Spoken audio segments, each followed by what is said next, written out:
Energy will come to order, and we're delighted to have a terrific panel here this morning. So welcome to our hearing entitled America's Next Generation Supercomputer, the Exascale Challenge.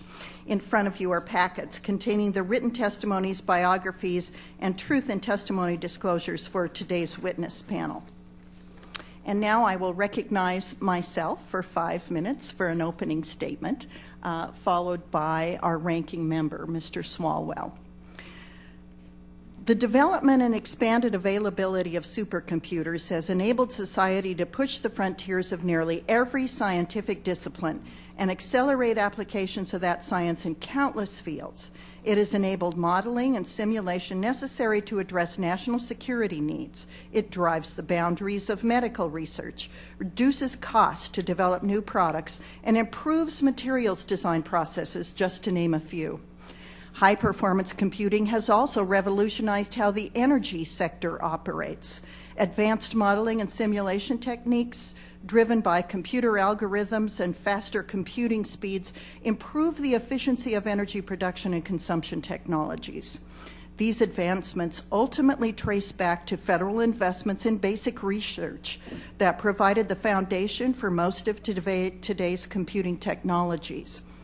From the first megaflop supercomputers of the 1960s, the federal investments have led to push across each landmark 1,000-fold speed barrier to gigaflops, teraflops, and petaflops.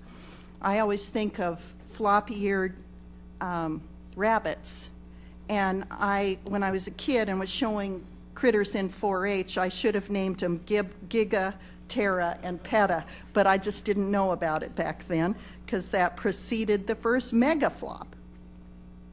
Throughout this computing age, we have witnessed yesterday's supercomputers become today's desktop computers and consumer devices, often in incredibly short time frames. The spillover benefits to society are countless and immeasurable. The Department of Energy, led by the Advanced Scientific Computing Research Program, plays a critical role in driving these computing technology breakthroughs. DOE supports world-class computational science facilities, such as the National Energy Research Scientific Computing Center.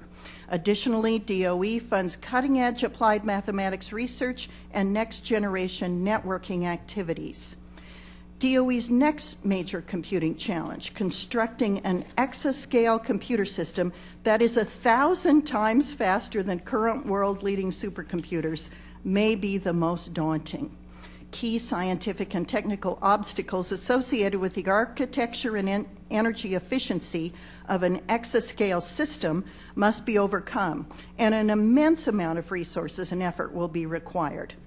As we head down this inevitable path to exascale computing, it is important we take time to plan and budget thoroughly to ensure a balanced approach that ensures broad buy-in from the scientific computing community. The federal government has limited resources, and taxpayer funding must be spent on the most impactful projects. We need to ensure DOE efforts to develop an exascale system can be undertaken in concert with other foundational advanced scientific computing activities. This morning we will hear testimony from expert witnesses regarding how best to achieve this balance. I would like to recognize, if he is here, yeah, he's come in, a leader in this effort, my colleague on the Energy Subcommittee, Representative Randy Hultgren. I would now like to yield the balance of my time to the gentleman from Illinois to summarize the discussion draft of his bill, American High-End Computing Leadership Act. Thank you, Madam Chair, for holding this hearing today. Exascale computing represents a brave new world of science for our nation. The application of the next generation of supercomputers is vast. A 1,000-fold increase in processing power will give us the intense computing tools necessary to ensure our national security by better testing our nuclear stockpile, revolutionize our understanding and treatment of complicated healthcare problems like neurological diseases or the genetics underpinning cancer with the ability to model new treatments, and ensure our nation's competitiveness in the big data economy of the 21st century by spilling over knowledge and expertise into industry and academia. And while I can postulate further on some of the applied uses of faster machines, I also know that simply by making these investments in basic science needed to overcome challenges in immensely massive parallelism, power management, new architecture, and programming models, we will enrich our nation intellectually and ensure our labor force remains competitive. I think at that point I will yield back, Madam Chair. Let me follow up if I have another minute, do I? Mr. Hultgren, you do. Madam Chair, let me summarize my bill quickly. Thank you. My bill would amend the existing statute by specifying the need to target the specific challenges in power requirements and parallelism required to make the leap to exascale. It would also instruct the Secretary of Energy to conduct a coordinated research program to develop exascale computing systems and require an integrated strategy and program management plan to ensure the health of existing research activities is not harmed. The bottom line is we do not know all of the ways we will use this next generation of supercomputers, but given the vast and unpredictable ways that computing technology has already enhanced every part of our lives, and given the investments being made in other countries to deploy large-scale systems, it's more important than ever that we make this investment today. I look forward to hearing the witnesses, what they think of this legislative proposal, areas we can improve it, challenges that we will face. And with that, I do thank you. Apologize for my confusion here, but I yield back to the chairwoman. Thank you very much, Madam Chair.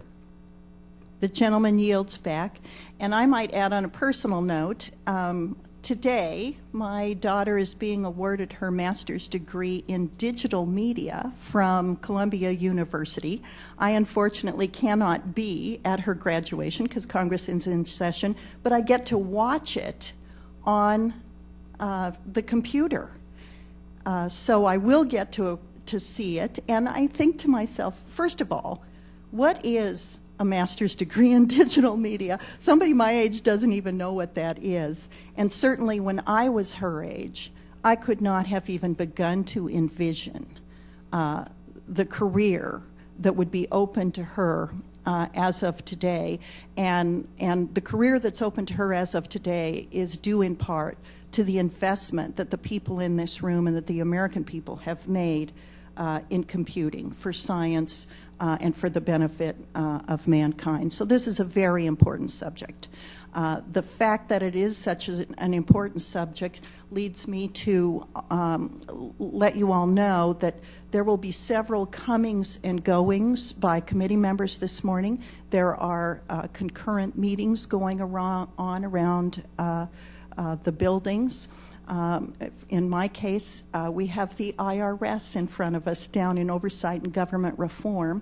And I know there are other members that may have to come and go from time to time. We deeply appreciate your testimony here today.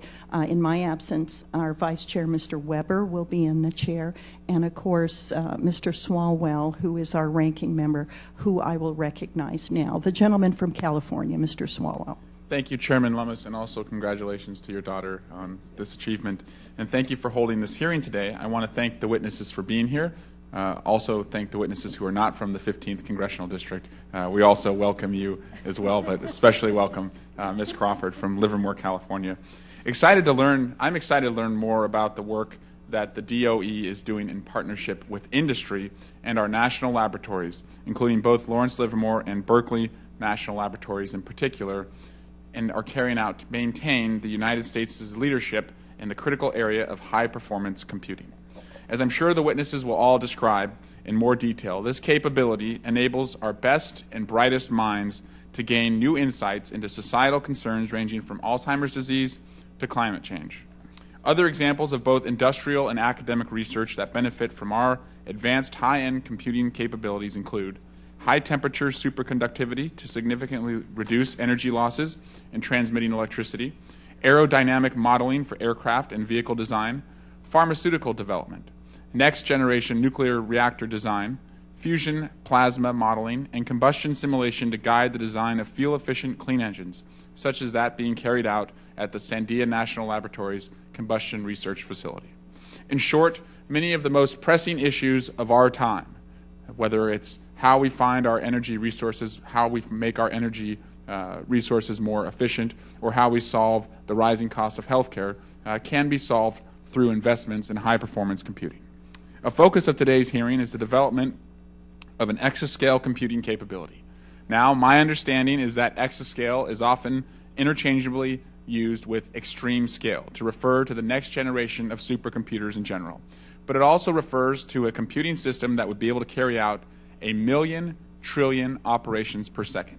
Yes, 1,000,000 trillion, or a 1 with 18 zeros after it. That's about 500 times faster than the world's fastest computer today.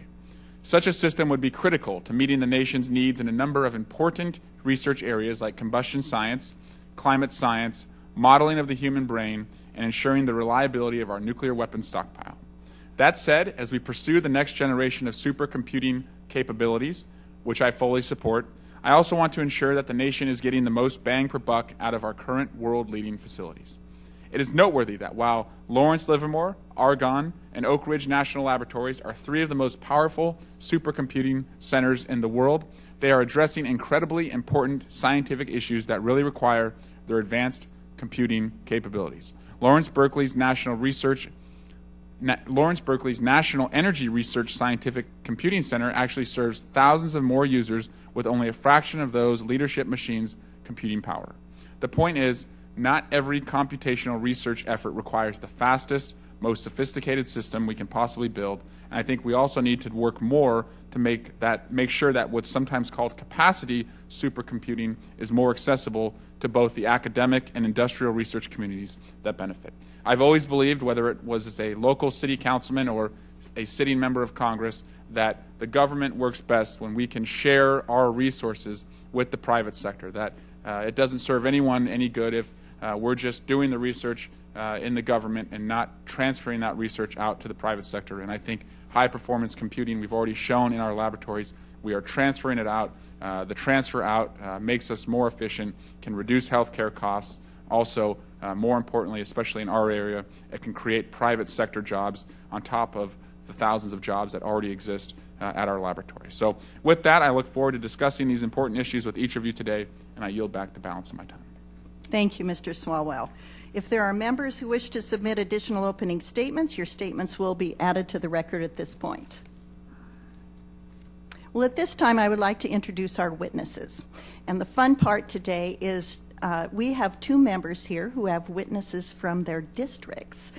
So I will start by introducing Dr. Roscoe Giles, Chairman of the Advanced Scientific Commuting Advisory Committee at the Department of Energy and Professor at Boston University. Dr. Giles, and I have that right, don't I, Dr. Giles? Thank you.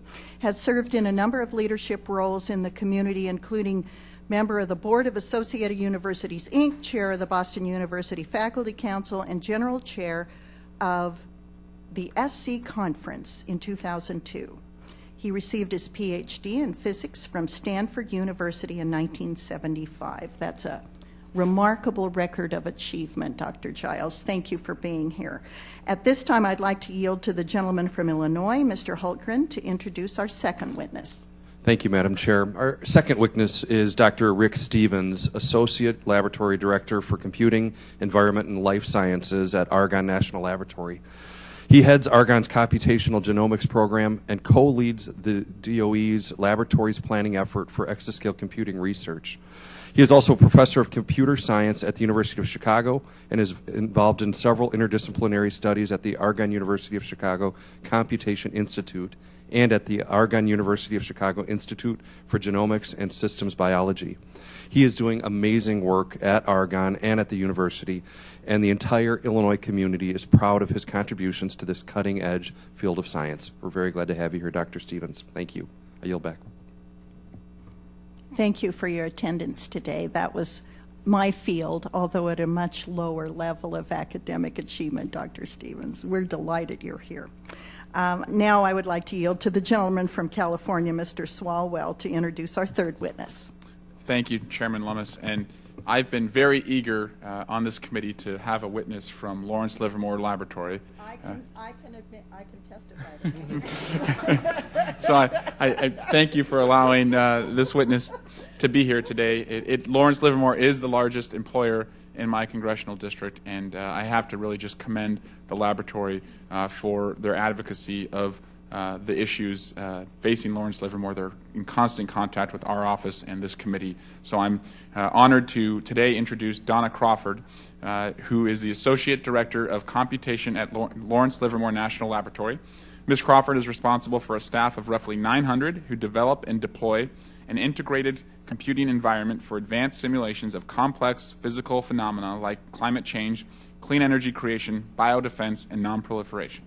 She has served on advisory committees for the National Academies and the National Science Foundation, and currently serves as co-chair of the Council on Competitiveness High-Performance Computing Advisory Committee, and is a member of IBM's Deep Computing Institute's External Advisory Board.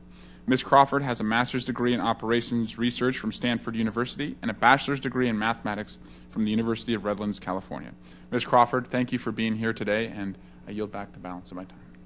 Thank you, Mr. Swalwell. In my first exposure to Livermore, I used to walk around the lab. My first job out of college was working for a rodeo company in Northern California, and we were putting on the rodeo at Livermore. It's the fastest rodeo in the world. Did you know that? You know, considering the rodeo company I worked for, I would believe that.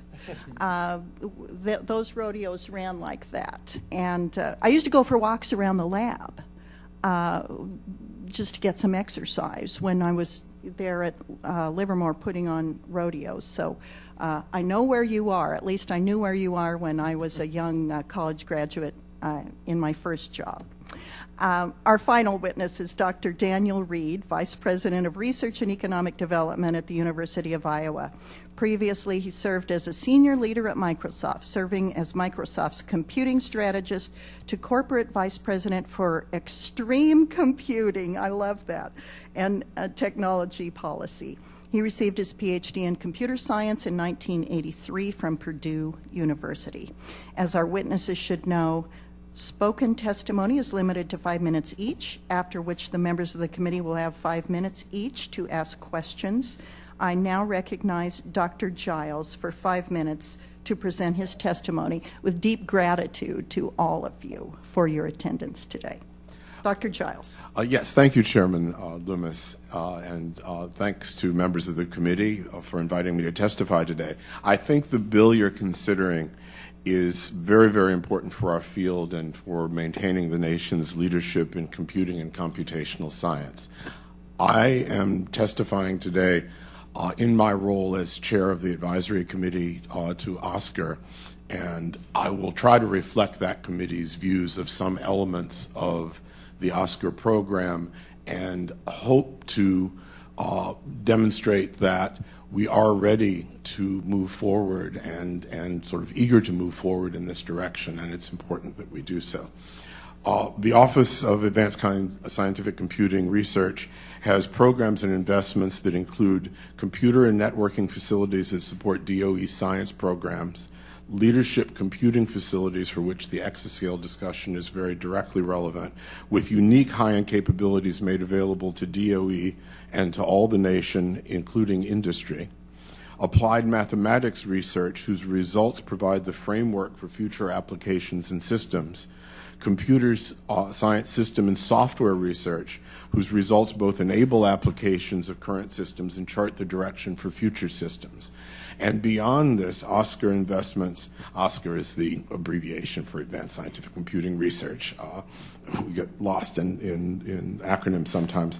OSCAR investments have also built human expertise in the scientific and technical staff at the labs, and through attention to integrating the next generation of computational science leaders into DOE programs and facilities through programs like the Computational Science Graduate Fellows Program, which I also am involved with. It's hard in these few minutes to state the breadth and depth of science productivity that's being enabled by these machines. We now see the beginning of the results of the petascale era. As one measure, we might mention that more than 2,000 peer-reviewed research articles based directly on projects supported by OSCAR computing facilities were published in 2012 alone. One I love is a trillion particle simulation in cosmology. Since I started out in the 80s struggling to do a million particle simulation of molecular dynamics, and to go another factor of a million is astonishing. In 2009, our advisory committee was charged with reviewing Oscar's body of work on exascale computing. We delivered the Rosner report, the opportunity, the challenges and opportunities of exascale computing in fall of 2010. We found the case for exascale computing compelling and recommended that DOE should proceed expeditiously with an exascale initiative so that it continues to lead in using extreme scale computing to meet important national needs. As you've heard mentioned this morning, when we wrote that, we were talking about going a factor of 1,000 forward in the future. Now that's a factor of 500. I'm glad to see that we're starting to, in this bill, to really move forward on this. And we've had a sense in the committee that we've been waiting for that forward motion from the system. During this time, Oscar has been busy doing foundational research to make this possible. So and you'll hear more about it, I'm sure, from other speakers, but the establishment of co-design centers, computing research and applied mathematics research, and some prototype projects with Fast Forward and Design Forward that are bringing us in this direction. And I think we're making progress, but not the progress we should be making at the scale we should be making it, and hopefully the bill will help deal with that issue. Our committee has been asked to review Oscar facility plans for the relatively short-term future, the next 10 years, not including exascale deployment, and we found those facility plans to be very sound and compelling that involve enhancements to the petascale systems. We've also recently examined the intersection of big data needs within the Department of Energy and Oscar's exascale program and found them quite convergent. The exascale technologies that we're talking about developing will be essential in systems that analyze big data problems of the nature that come to the Department of Energy from both experiment and theory, and we have quite a long and detailed report about that. I wanted to just summarize by saying I'm very, very glad to see the legislation that we have here. I'm very supportive of the direction we're going. I would only ask that the funding level be sure to be sufficient for the scope of our dreams. Thank you. Thank you, Dr. Giles. Now I recognize Dr. Stevens to present his testimony. Turn your mic on. Oh, thanks. Thank you. Madam Chair, Ranking Member Swalwell, members of the subcommittee. I appreciate this opportunity to talk to you about the future of high-performance computing research and development and about the importance of U.S. leadership in the development and deployment of exascale computing. In my own work at Argonne at the University of Chicago, I split my time between trying to advance high-performance computing architectures and systems and doing research on how to do computational genomics in the pursuit of problems in energy, the environment, and infectious disease. And those projects have given me insight not only on the underlying technology, but on the impact of applications. I believe that advancing American leadership in high-performance computing is vital to our national interest. High-performance computing is a critical technology for the nation, and it's also the underlying foundation for advancing progress in modeling and simulation and big data. It serves both of these needs. It's also needed by all branches of science and engineering for forward progress. It's used more and more by U.S. industry to maintain a competitive edge in the development of new products and services, and it's emerging as a critical policy tool for government leaders who can rely on simulations to add insight to policy or technical decisions. Today, the United States is the undisputed leader in the development and use of high-performance computing technologies. However, other nations are increasingly aware of the strategic importance of HPC and are creating supercomputing research programs that challenge our leadership. Japan has significant programs for over a decade in this area. They've fielded large-scale machines that are comparable to the machines in the U.S. But China is emerging as a serious player as well, and Europe has been investing in revitalization of their own high-performance computing sector. So we now have at least 3 sectors on the planet besides the U.S. making serious progress. All have set their sights on the development of machines that are 1,000 times faster than those most powerful machines today. Everyone is looking at exascale. And achieving this goal is important. The drive to exascale will have a sustained impact on American competitiveness. It gives companies and researchers the means and the impetus for developing new processes, new services, and new products. For example, we need increased compute power to enable first principle simulations of materials for energy storage that would give us access to a potential 500-mile battery pack for electric cars. We want to build end-to-end simulations of advanced nuclear reactors that are modular, safe, and affordable. We want to revolutionize small business manufacturing and digital fabrication and put in place a digital supply chain that would potentially revolutionize the economy in the United States. We want to model controls for power grids that have a significant amount of renewable energy. And we want to increase the resolution of climate models to provide more details on regional impacts. And finally, we want to create a personalized medicine that can incorporate an individual's genomic information into a specific customized plan for prevention or treatment of disease. All of these challenges require machines that are thousands of times faster than the current machines. The development of a practical exascale system, however, will also mean affordable petascale systems and broad deployment, broad accessibility. The DOE Office of Science supercomputer centers at Argonne, Berkeley, and Oak Ridge are currently oversubscribed by at least a factor of 3. This means that not all of the science that we could be doing on these machines is getting done. With current funding levels, these systems can only be upgraded about once every 4 to 5 years. And at current levels of research investment, the U.S. vendors are not likely to reach an exascale performance level that we can afford to deploy until considerably after 2020. This is a problem for us if we want to maintain our leadership. Both China and Japan are working on plans to reach the level by 2020 or before. Japan's building a $1.1 billion investment program aiming to deploy exascale machines by 2020, and China's announced a goal to reach exascale before 2020. China is aggressively spending on infrastructure for supercomputing and succeeding in deploying large-scale systems rivaling the largest systems deployed in the U.S. It's widely expected they will regain lead on this capability this year, although their designs are mostly based on incorporating U.S. components. In the future, they plan to deploy systems based on Chinese components. I've been working since 2007 building a plan with my colleagues at the laboratories, academia, and DOE, and we've identified 5 hurdles that we must cross in order to reach exascale. We have to reduce systems power by a factor of 50. We must improve memory performance and cost by a factor of 100. We must improve our ability to program these systems. We must increase the parallelism in our applications, and we must improve reliability. These are not simple tasks, but these are very important if we're to reach this goal. And I believe we have a duty to move as swiftly as we can on this objective. Thank you. I'd be more than happy to answer your questions. Thank you. Thank you, Dr. Stevens. I recognize Ms. Crawford for her testimony. I thank you. I thank Chair Loomis, and I thank you, Mr. Vice Chairman Weber and Ranking Member Swalwell, for inviting me to be here today. I ask that my full statement as submitted to the committee be made part of the hearing record, and if I may, I will summarize. Without objection, so ordered. I am Dona Crawford, Associate Director of Computation at Lawrence Livermore National Laboratory. I will shorten that by saying LLNL or Livermore. Livermore is a national security laboratory of the National Nuclear Security Administration of the Department of Energy and home to Sequoia, one of the fastest computers in the world.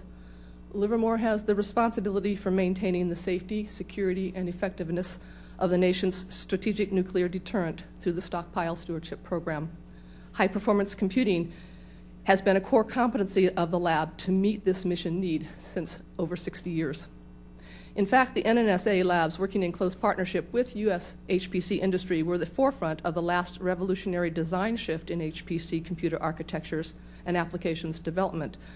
That is the foundation of today's HPC systems. Over the past 20 years, the NNSA labs learned many valuable lessons, including how to best structure R&D efforts to develop computing architectures that meet our demanding mission requirements, while cost-effectively leveraging market-driven technology within industry. These lessons are very valuable in our efforts to develop exascale computing. I applaud the committee for its determined efforts to sustain U.S. leadership in this vitally important and increasingly competitive arena of high-performance computing. It is imperative that the U.S. embark on an R&D program to develop new technologies and computer architectures to support exascale computing. My main point of emphasis today is straightforward. This pursuit must be a joint Office of Science and NSA effort, working in tandem through partnership with U.S. HPC industry to ensure system architectures that meet Office of Science and NNSA mission requirements. Working together, the Office of Science and NNSA have combined scarce resources and have already initiated a number of R&D efforts and contracts with industrial partners, but lack the resources to invest at the magnitude necessary to assure success over the next decade. Due to the technically challenging nature of developing exascale supporting technologies and computing capability, it is vitally important to ensure that there are competitive teams, each with Office of Science and NNSA laboratories partnered with U.S. HPC industry collaborators. Equally important is the development of an integrated strategy and program management plan. Current U.S. leadership in HPC is a direct result of the nation's investment in computational capability to support the Stockpile Stewardship Program. U.S. HPC investment has provided significant computing capability to maintain the U.S. nuclear deterrent, and this computing capability enables us to simulate in 2D at high resolution and high physics fidelity, or simulate in 3D at low resolution. Today, we cannot simulate in 3D at high resolution and high physics fidelity, which will be required for the stockpile mission needs. Therefore, a new architecture enabling exascale computing is required for the NNSA mission. This will not be easy. Development of exascale class systems cannot be achieved through a straightforward refinement of today's technologies. Surmounting multiple technical issues will be required and will require sustained research and development effort. But there is no doubt exascale computing will yield valuable benefits to near-term mission requirements as well as to U.S. economic competitiveness. Over the last 2 decades, supercomputers have transformed the way the world conducts scientific research and has enabled discovery and development across a broad set of disciplines. In a 2008 U.S. Council on Competitiveness report, the Council states, quote, "Supercomputing is part of the corporate arsenal to beat rivals by staying one step ahead of the innovation curve. It allows companies to design products and analyze data in ways once unimaginable," end quote. In one example, Livermore is leveraging its HPC capabilities in the California Energy Systems for the 21st Century initiative. The California Public Utilities Commission and state investor-owned utilities are collaborating with Livermore to improve and expand energy systems to meet our future energy needs.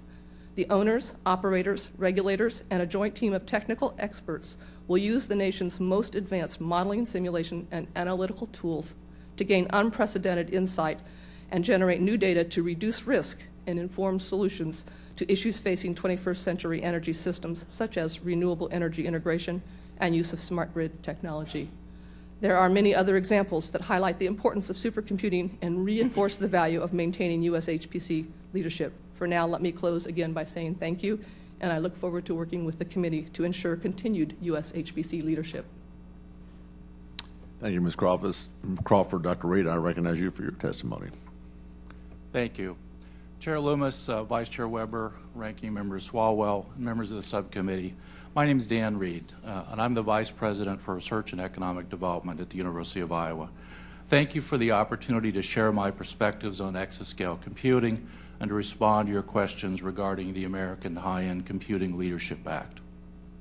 Today, I'd like to make 4 points regarding the exascale and high-performance computing program, followed by a set of specific recommendations for the future. They're drawn from my nearly 30 years of experience in high-performance computing as a researcher, as an academic and corporate leader, as director of a National Science Foundation Supercomputing Center, and as a participant in national science and technology policy. First of all, as others have noted, high-performance computing is unique among scientific instruments. It's distinguished by its universality as an intellectual amplifier. New, more powerful supercomputers and computational models yield insights across all scientific and engineering disciplines. Advanced computing is also essential to analyzing the torrent of experimental data produced by scientific instruments and sensors. But it's about more than science. With advanced computing, real-time data fusion, and powerful numerical models, we have the potential to predict the tracks of devastating tornadoes, such as the recent one in Oklahoma, saving lives and ensuring the future of our children. My second point is that we face an uncertain future of computing and in particular high-performance computing leadership in this country.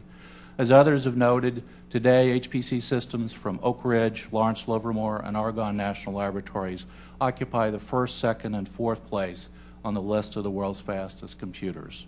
From this, one might surmise it all as well. Yet U.S. leadership in both deployed HPC capability and in the technologies needed to create future systems is under challenge.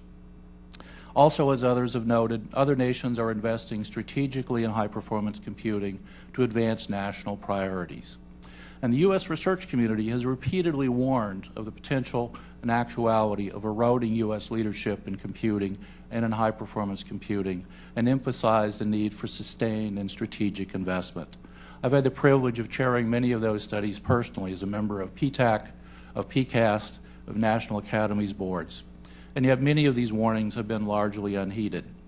This brings me to my third point, the deep interdependence of basic research, a vibrant U.S. computing industry, and high-performance computing capability. It's long been axiomatic that the U.S. is the world leader in information technology. However, global leadership is not a birthright. As Andy Grove, the former CEO of Intel, noted in his famous aphorism, "Only the paranoid survive." U.S. leadership has been repeatedly earned and hard fought, based on continued federal government commitment to basic research, translation of that research into technological innovations, and the creation of new products by a vibrant U.S. industry. This brings me to my fourth point. Computing is in deep transition to a new era with profound implications for the future of U.S. industry and HPC. My colleague, Mr. Stevens, touched on many of the issues around energy management and low-power devices, and they are key to this topic. U.S. consumers and businesses are an increasingly small minority of the global market for mobile devices and for cloud services. We live in a post-PC world, as we all know, where U.S. companies compete in a global device ecosystem. Unless we're vigilant, these economic and technical changes could further shift the center of enabling technology R&D away from the U.S., with profound implications for our future HPC capability. Given this, what are my recommendations for the future? First and most importantly, we need to change our model for HPC research and deployment if the U.S. is to maintain its leadership. This must include deep and sustained interagency collaborations defined by a regularly updated strategic R&D plan and associated verifiable metrics, commensurate budget allocations, and accountability to realize the plan's goals. DOE needs partners. It needs the National Science Foundation, the Department of Defense, NIST, and NIH, and other agencies to fulfill their important and complementary roles to DOE as engaged partners and supporters of basic research and technology development. We also need long-term industry engagement. Second, advanced HPC deployments are crucial, but the computing R&D journey is as important as any single system deployment. A vibrant U.S. ecosystem of talented and trained people and technical innovation is the true lifeblood of sustainable exascale computing. Finally, we must balance and embrace dual-use technology R&D, supporting both high-performance computing and ensuring U.S. industry competitiveness. Neither HPC nor big data R&D can be sacrificed to advance the other, nor can hardware R&D dominate investments in algorithms, software, applications, and people. All are crucial.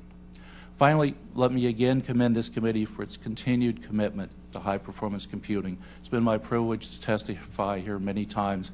I appreciate the support of the committee, and like my colleagues, I'd be delighted to answer questions at the appropriate time. Thank you, Dr. Reed, and thank you all for your testimony. Man, lots of questions come to mind. And, you know, I guess I'm an old-timer. I grew up back in the 60s, and we didn't have computers in high school. Well, actually, we did. There was a flat table. You put a quarter in, and you chased a little Pac-Man around. Those were our computers. So I have a question here, and I think you kind of alluded to it, Dr. Reed, but I'll ask this maybe starting with Dr. Giles. Is it Giles? Giles, actually. Giles, there you go, thank you. In December 2011, Congress directed the DOE to provide a strategic roadmap relating to the development of an exascale computing system. However, it's my understanding that after 15 months of the mandated completion date, the report is not yet finalized. Are you aware of this report? I am aware of it, but my position is as an external representative of the community relative to Oscar, so I'm not actually an insider, and I have not seen the report. Okay. It is my understanding is exactly what you said. Okay. But I don't have anything, unfortunately, to add to that. Nothing that you want to admit here publicly, huh? No, actually, nothing that I know. No, I'm just, I mean, I'll anything I know, I'll tell you. well, of course, our goal is to get to the. Dr. Stevens, how about you? Well, I'm aware of the report. I think it's a fine plan. I think that the internal process of getting that report out is what's blocked it, and I hope it reaches you quickly. Okay. Any help you can give us in that endeavor? I don't have any specific recommendation except to just reemphasize that this is a critical plan that must be delivered and must be understood and articulated and executed. Okay, thank you. And Ms. Crawford, I don't mean to put you on the hot seat, but you're on the hot seat. I have nothing to add to what Dr. Stevens said. We work at the laboratories, and we're not part of the formal process between the DOE and the OMB to get that report out. I do support what's written in the report. The lab's had a lot of input. I have not seen the final report. And Dr. Reed, since you came to us with 4 points followed by recommendations, and I love that, by the way, one of the things you said in your recommendation was the Department of Energy needs partners in long-term industry engagement. How do we expedite this? How do we make this happen? Well, I think there are several points relevant. One is to recognize that, as I said, it is a false dichotomy to pit investment in some of these big data issues against high-performance computing. And I think, frankly, that's the root of some of the issues that we have to resolve in terms of moving forward. In terms of the agencies, I believe, as I pointed out in my written testimony, that they each fulfill and historically have fulfilled important and complementary roles. The Department of Energy has been crucial in terms of advanced prototyping and deploying of the largest scale systems. The other agencies, though, provide support for enabling technologies research. The National Science Foundation is one of the key enablers of that long-term research. What's important is that all those players be at the table and be engaged in supporting this integrated agenda. I think from the industry's perspective, sir, to answer your specific question, that's where industry, and I speak now again from my industry experience, it's important that the government be a committed and not fickle partner, because the cost of money and the time planning for companies to execute is really crucial. And as I was saying, that combination is key to the future of the U.S. industry, not just for high-performance computing, but for how much information technology means to the U.S. economy. All right, thank you. And Ms. Crawford, let me come back to you. I think you said that this exascale computing won't either can't or won't be achieved through refinement. What do you mean by that? What I mean by that is that current system architectures today can't simply be scaled up to produce a usable and cost-effective system. In principle, one could scale it up and you would have a system that would fill the room and would take 100 megawatts of power, so that's not a cost-effective system. So the technologies have to change, and we have to change in memory, in processors, and storage, and networking, and the programming models. And so that's what I mean by we can't simply scale up the programs of today. Let me jump that over to Dr. Stevens. You mentioned about more or less power, I guess. Explain, you said less power. Right. We need to develop processors and memory and network components that consume considerably less power than current systems in order to scale up. Right now, if we took a current kind of 10 petaflop system and scaled it up to an exascale, it would consume nearly a gigawatt of power, which is not feasible from a physical infrastructure standpoint or a cost standpoint. So we need much more power efficient devices. We also need better programming models, because we're going to have a lot more parallelism inside these machines, 1,000,000 or 1,000 times more parallelism than we have now. And we need ways of accessing that parallelism easily for programmers. So we have a lot of work to do. We know what to do. The DOE's plan includes all of these activities. So I think the U.S. has a good position to do this. We just need the resources and the long-term commitment. All right, thank you. And I just want to make an observation before I yield to the ranking member, and that is that I'm glad to hear you say that national security is involved in this and tied up in this. That's very crucially important. I think that will carry a lot of weight with Congress. Hopefully it will. So thank you for your testimony. And with that, I yield to Mr. Swalwell. Thank you, Chair. And thank you, Mr. Chair. And my questions will principally be for Ms. Crawford. First, does research in high-performance computing require the United States government to make investments? And what I mean is, why can't we simply rely on the private sector to innovate and invent the next supercomputing architecture and software, and then the government can just buy off-the-shelf technology? The short answer is yes, the U.S. government does need to invest in order to shape the exascale architectures for our mission needs. I can use an old example. When we started the Accelerated Strategic Computing Initiative in the mid-1990s for the Stockpile Stewardship Program, industry and the consumer base was driving computing in a direction that would not meet our needs. And without our investment, on our sustained investment and focused on cooperation and developing those processors that would meet our needs, we wouldn't have had the computers and the computing capability that we have today. And so today, it's essential that we work together with the Office of Science Laboratories and the NNSA laboratories to meet this mission needs. A shorter answer, perhaps, is that we're going to follow industry technologies. We can't afford our own, brand new fab or our brand new machines. What we want to do is pay on the margins to make those machines viable for our particular applications, which is mimicking the physical phenomena around us. And when we look at our global competitors, Japan, China, India, Brazil, Russia, are they allowing or relying solely upon the private market, or are they also having government investment and government at the table as well? There's strong government investment in Japan, China, Russia, the European Union. There's about $1.1 billion of investment in Japan. I would have to do the translation, but the most 5-year plan within China is investing, and again, not just in the hardware technologies, but they're investing in the low-level software and the applications and making sure that they have the ecosystem in order to be able to deploy these systems effectively to make a difference to their underlying national security and economic competitiveness. So they're making large investments. It sounds like for the U.S. to keep its edge in high-performance computing, we will need to continue to have the federal government make investments in these programs. Is that right? Absolutely. You talked a little bit about the joint partnership that must take place between NNSA and the Office of Science. Why is exascale capability so critical to DOE's National Nuclear Security Administration? So then I will take a more focused view on just what's going on within the NNSA laboratories.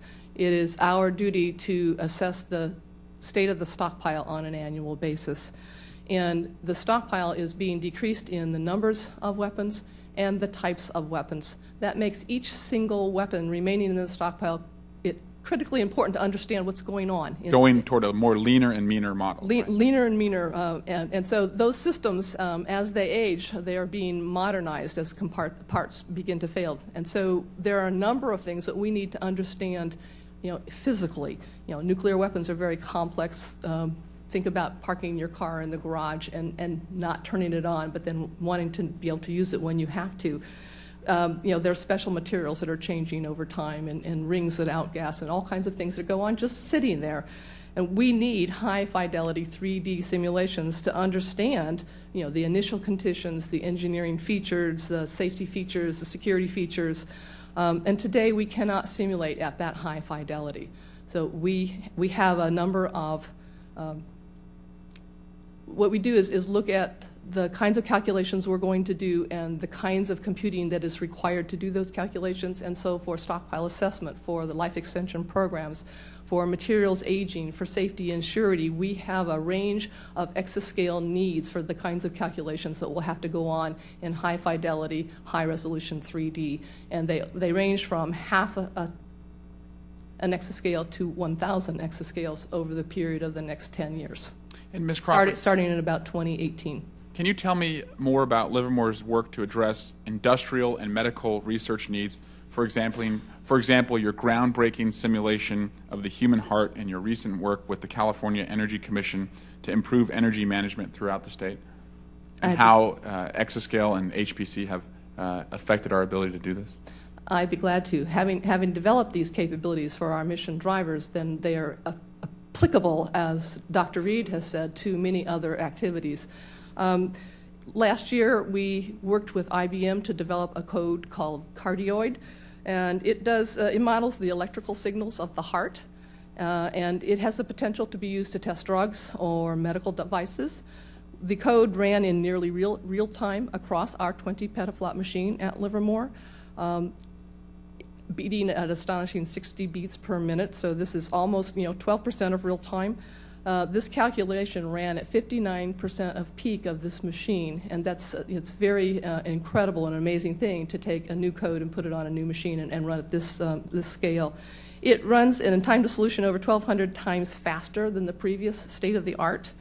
And this work shows promise for what advanced computing can do for understanding the human body. But it also demonstrated the extreme level of specificity and technical acuity required to achieve this result. And of course, these insights that we gain there will then be applied back to the stockpile. Great. Well, thank you so much, Ms. Crawford, and thank you again to our other witnesses. Thank you, Mr. Chair. Thank you. And I will recognize myself for 5 minutes for a few questions. Part of our challenge as a subcommittee is certainly to understand the right thing to do, but also to present it to the larger committee and even beyond that to members of Congress. So a couple questions just of even messaging or how to present how important this is and why this is so important. So I would address this first question to Dr. Stevens and Ms. Crawford. I wonder if you could just discuss the expected breadth of applications for the Exascale computer. Is this something that could be used for a wide range of important disciplines, from material to chemistry to medicine to nuclear science, similar to current supercomputers, or is it expected range of disciplines more narrow, such as climate science modeling or for weapons development? Thank you. So the range of applications for Exascale are no less broad than the current machines. In fact, there are many problems that haven't been tried in the past, particularly in biomedical science, where we were just afraid to try them. We didn't have enough compute power. This idea of trying to build, say, detailed models in the human body, not just the heart, but now include the lungs, include the nervous system, include the gastrointestinal system, and build a virtual human, that's a problem that will require 1,000 times current machines. It's not really feasible, so people haven't tried it. So my sense is that we will find more and more applications as we build more capable systems. We're also going to increase the ability for these systems to deal with data. And so a new class of applications that's emerging in both national security and in engineering research is this idea of doing modeling and simulation with uncertainty quantification. This idea that not only will you get a result, you will get some confidence measure on that result. And that's something that requires hundreds of times more compute power than the current capability, which means you can only do one simulation. I second everything that Dr. Stevens said, and it's limitless. Computing is so foundational. Any physical process that you can represent mathematically, which are most of them, you can then model in the computer with great fidelity. And the greater the fidelity we have, the better we can understand the world around us. And so I can just go on and on and on, but we work at our laboratory in a number of areas with industry, with other national laboratories, with academia, to make sure that we are applying these to the breadth of possibilities. Well, Ms. Crawford, if I can get into just a little bit more specifics and really following up on the ranking member's discussion and also on the vice chairman's of what does speak to members of Congress and inspire us to make a commitment, especially a financial commitment at a time like this, and certainly one of those is national security. So wondered if you could just talk briefly, is Exascale computer considered critical to advancing national security? And if so, has the National Nuclear Security Administration gone on record to say that? If so, how is the NNSA prepared to financially contribute to this effort, and what would be an appropriate percentage contribution to an Exascale computer from NNSA, would you say? There's a lot of questions there, Yeah. so let's see if I can remember them. First thing is, have they gone on record of saying that this is a key component? And then basically then, what kind of commitment should we expect from them? Computing is the integrating element of maintaining the safety, security, and reliability of the nuclear weapons stockpile without returning to underground test. So by integrating element, what I mean is we have the old test data, we have above ground small experiments that we are doing, and we have a lot of theory, and we have our new models, and we are bringing this all together in the computer. So this is an integrating element, and this is the only way that we know to understand what is going on in the nuclear weapon. And so for that reason, we believe it is extremely important. The NNSA is making an investment in the Advanced Scientific Computing Program. To maintain leadership, you need to have a base program. You need to have sort of a near-term program, and you need to have a far-reaching program. Currently, the Office of Science and the NNSA both have a very strong base program. We've heard about the wonderful facilities at the laboratories, and of course it's not just the computer hardware itself, but it's the applications that help us understand the world around us. We are investing with the Office of Science in some near-term research with industrial partners to look at some of those long lead time technology changes that need to be made. We need to make additional investments that are not in our current budgets in the programming environments for the exascale computing and in the math libraries so that we can actually use this billion-way parallelism. I see my time has expired at this point. I hope that we'll have an opportunity to have a second round of questioning as well. We can talk about that. But let's go ahead and we'll recognize Mr. Vesey from Texas. Okay. Then Mr. Lipinski from Illinois is recognized for 5 minutes. Thank you, Mr. Chairman. I wanted to ask everyone on the panel question about international partnerships. Obviously, this cuts both ways. You can reduce the cost of reaching exascale capabilities with international partnerships, but then there's the issue of damaging our nation's economic competitiveness, potentially, or national security, because we are not doing this on our own. Now, where do you come down on this? Is it worthwhile, and how far should we go in international partnerships? At what point is it still an advantage? At what point does it become a disadvantage for us economically, giving up our lead on high-end computing? So whoever wants to start with that one, Dr. Stevens. I'll start. So I think the primary opportunity in international collaboration is in software, and in particular the components of software that are open source. That right now most of the software that runs on these machines, other than the applications, is built based on open source technologies developed largely in the U.S. That's a significant lift to move all that software to next generation platforms, and international collaboration can help there, provided that the software stays in the open. Okay? I think where we don't want to go, at least in the near term, is in deep hardware partnerships internationally. I think that's a place where we want to maintain our competitive edge. We have significant advantages with the U.S. vendor community, and we want to maintain that as long as we can. Thank you. Anyone else? Ms. Crawford? Yes, I would like to add that it's very important that the United States maintain the key intellectual property for the next supercomputer levels. If we control that, we have the high ground for the standard space that will make all the decisions in the coming decade, and I would not want to cede that to another country. I cannot trust the U.S. nuclear weapons technology to a system built in China, say. That's untenable. I would like to not consider that those low-power technologies are developed ahead of time in other countries that we will use embedded in our intelligence systems. To me, it's very important that the U.S. take a very strong leadership position in this technology arena. Thank you.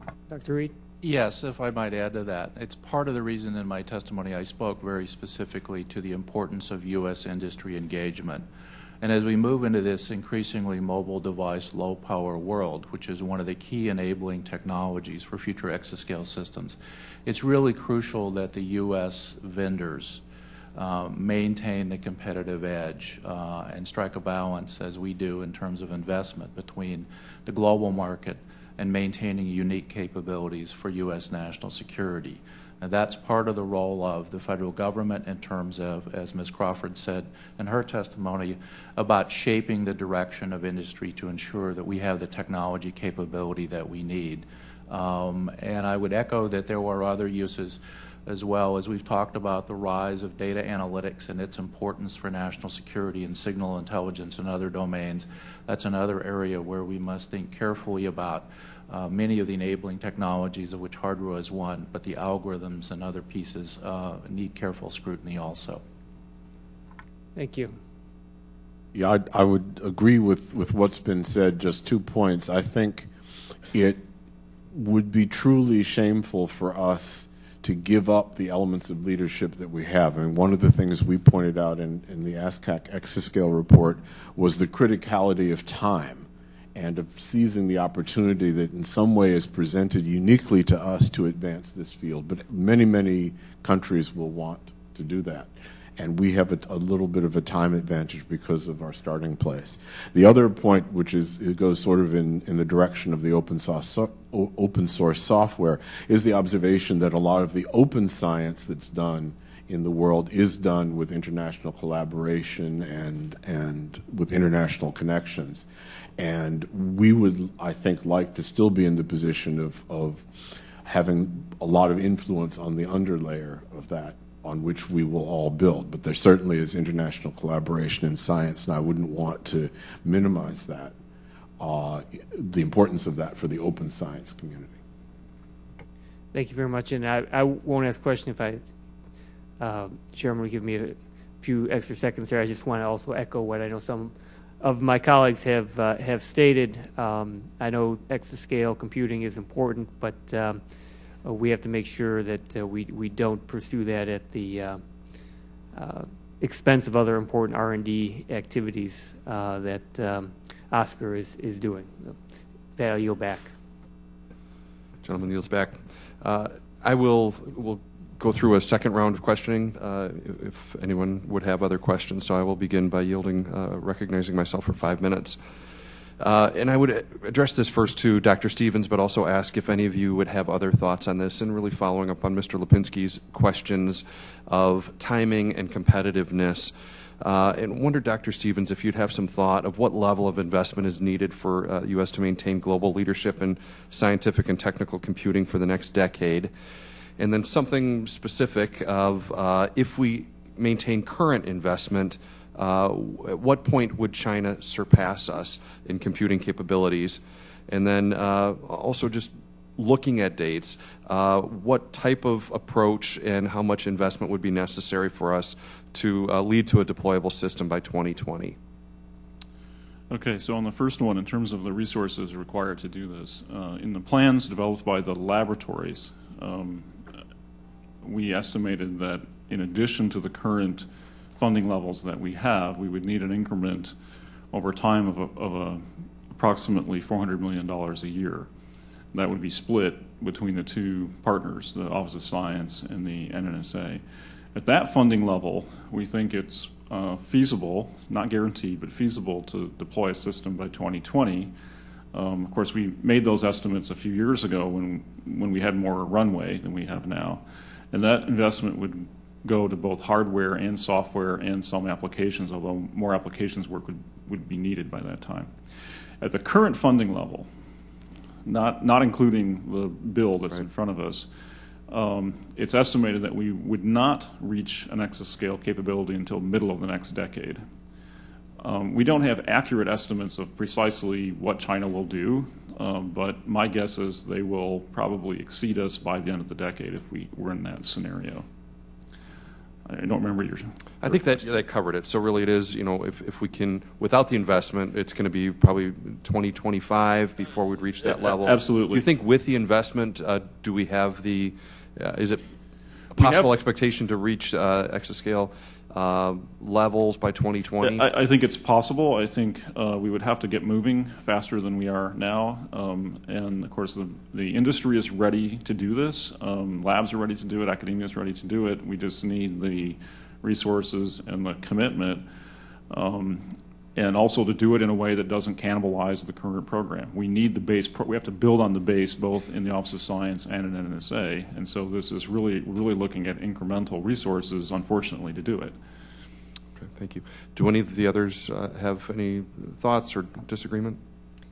I would just add that understanding what the sustained commitment is, whatever that dollar level turns out to be, is critical, because then we can plan into the future.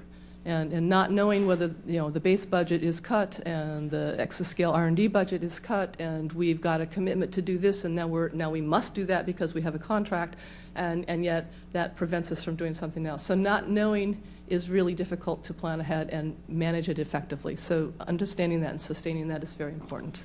I absolutely agree, and it's one of the things I'm passionate about. I know other members of our subcommittee and committee are as well, of bringing some certainty, specifically to research and to science. When we are looking to advance these programs, it's so important that we're not budgeting month to month, which this place, Washington, D.C., has kind of fallen into the habit of doing, but it has an incredible detrimental impact, I know, on the great work that you all are doing. So I, for one, and I know my colleagues on both sides of the aisle would love to see some of that change. We're going to be fighting for that.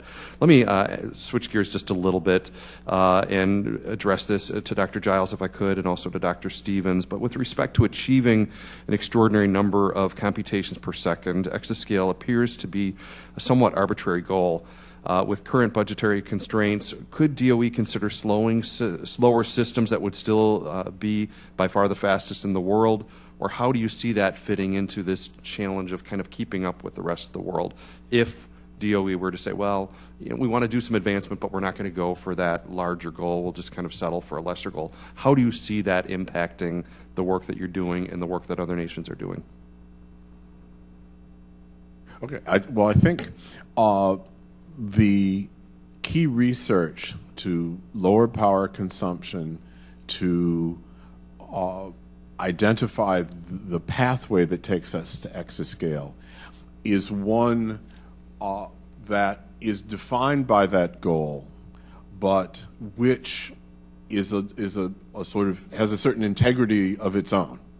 Okay, if you do that, if one does that and makes that commitment to do the research and to do that beginning development, then how far you take it is part of the deployment question of how big a machine you build with the technology that you've done the research for.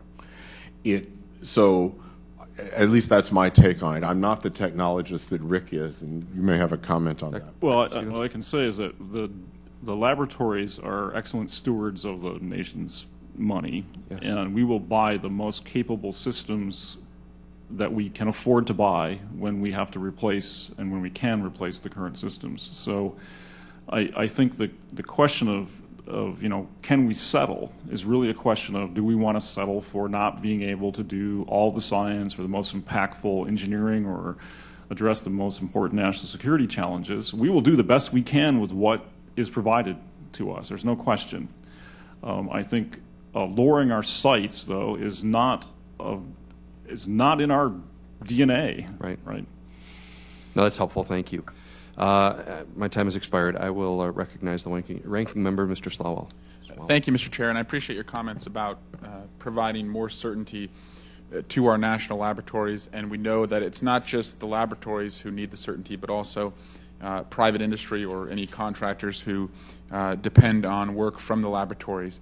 One of the first lessons I learned when I was a planning commissioner years ago on a local sign ordinance issue from a local small business owner was vote for me, vote against me, but just give me certainty, and do not have month-to-month sign regulations that give us no certainty at all, which now I've learned here, as the chair said, month-to-month budgets also don't serve our laboratories well or private industry well. And so I join you in hoping that we can find ways to provide more certainty. I was hoping to just go witness by witness briefly, and if you could just tell me for my own edification, and I'm sure many others are curious, what are the private-public partnerships that you have at your laboratories through the Exascale program? Well, let's say I don't run a laboratory as Sure. some of the others do, but I would note things like the and Rick, you do run a lab that does this, the Insight program in Oscar that invites researchers from outside DOE and from industry, and with a particular emphasis on some industries, to use the most advanced facilities that we have. So I think that would be one that I would identify coming out of Oscar. Great. And Dr. Stevens?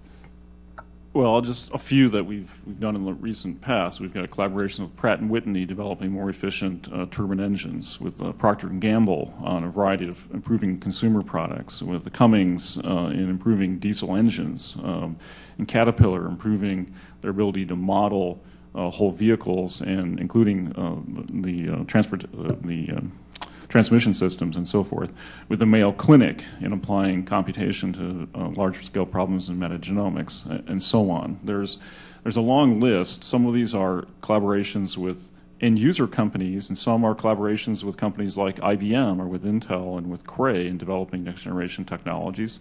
And we also work with small businesses. So the laboratories have collaborations on both the end user component of this technology and the companies developing the technology itself.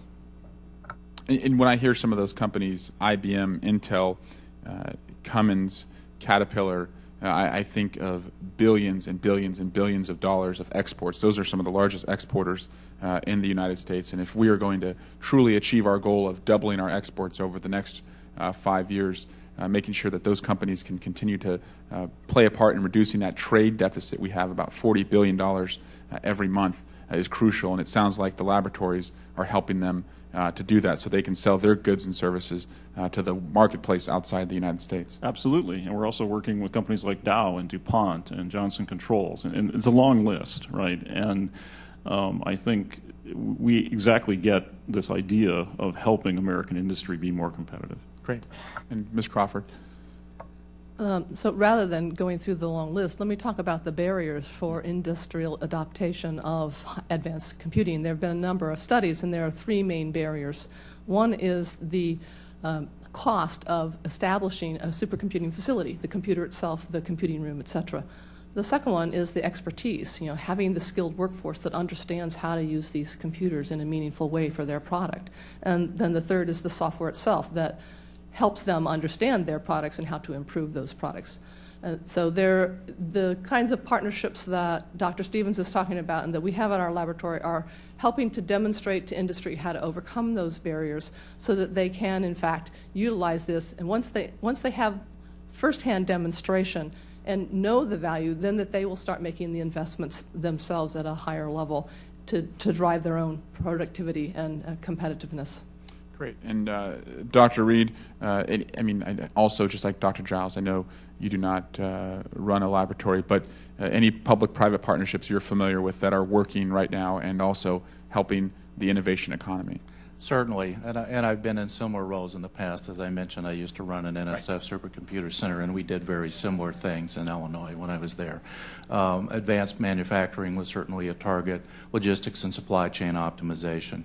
At Iowa now, there are many issues around advanced biological modeling. Now we think about the future of healthcare in terms of everything from modeling the characteristics of lungs and what the implications are for drug delivery, how we might work with companies about those issues. I would echo what Ms. Crawford said, though. What's really crucial in those engagements and use of high-performance computing is simplicity of use, because the domain experts are interested in advancing either the technology or the science or its applications, and less interested in understanding what those of us in the technology business might view as the really cool stuff. Right. It is a means to an end. And so those software and user interface issues are really important. When I was at Microsoft, I spent a great deal of time working with the community and science on exactly those issues. How do we bring the power of advanced computing into small companies and into individuals' hands, where from their perspective, the ease of use that they find familiar in their mobile device or their PC extends seamlessly and apparently magically to exploit those advanced capabilities. Great. Well, thank you. Thank you, Mr. Chair. This has been a great hearing. You know, I didn't pay enough attention to this stuff when I was in high school. I'm learning a heck of a lot now in Congress, and I could sit here for another few hours, but I know our witnesses and our panel have other places to be. But thank you again. Well, thank you. Thank you. And I do want to thank each one of you for being here today on a very busy day in Capitol Hill. And with that, just want to thank you for your valuable testimony. And I want to thank the members for the questions that they've had. The members of the committee may have additional questions, especially with competing hearings that were going on at the same time. So we will ask if you would be willing to respond in writing to questions that we would submit. And with that thought, we will keep the record. It will remain open for 2 weeks for additional comments and written questions for members and a request for your response to those. With that, again, want to thank you so much for your time and for your wisdom and information today. With that, the witnesses are excused and this hearing is adjourned. Thank you.